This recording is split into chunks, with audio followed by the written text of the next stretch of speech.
Okay, after having read the problem, we realized that this involves actually some type of game in which we have a large spinner and different sections on the spinner, and they have actually collected data for us, and we have a data table.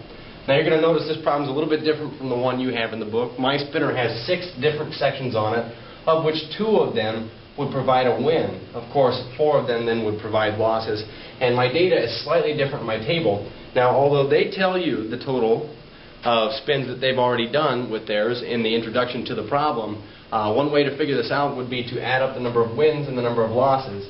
In this instance, if I were to add up 88 plus 156, I would determine that there were 244 total spins in the experiment that they've done thus far.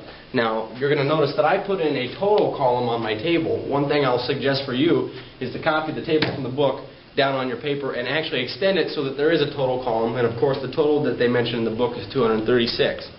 Okay, for this problem, of course, we have 244 like we've said.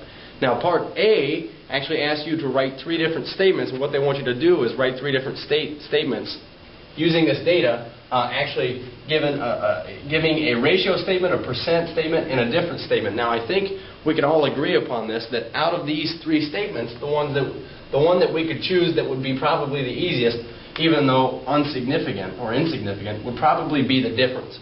Okay, because all we have to do is subtract. So looking at the data, I noticed that they definitely lost more than they won. The question is, how much more did they lose than they won? Now, doing the work off to the side, we could say 156 minus the 88. Of course, we do need to borrow here. We say, okay, 16 minus 8 is 8.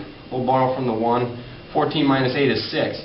So here's one statement we can actually make. Okay, the number of losses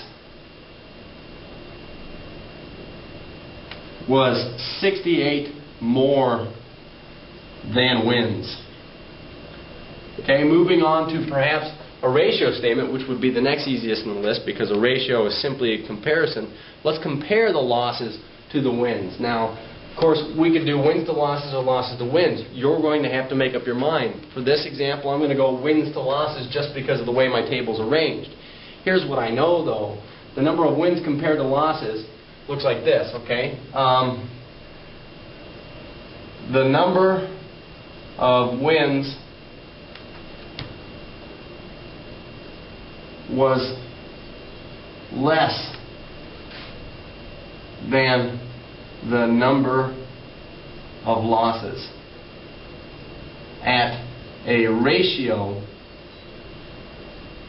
of 88 to 156. Things to keep in mind are, you don't have to write the word 2, you could write the colon, or as a matter of fact, if you'd like to, you could actually write this as a fraction.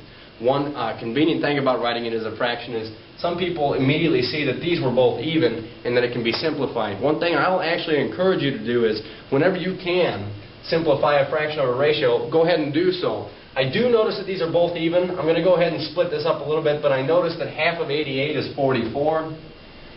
Just to write this little note in, half of 156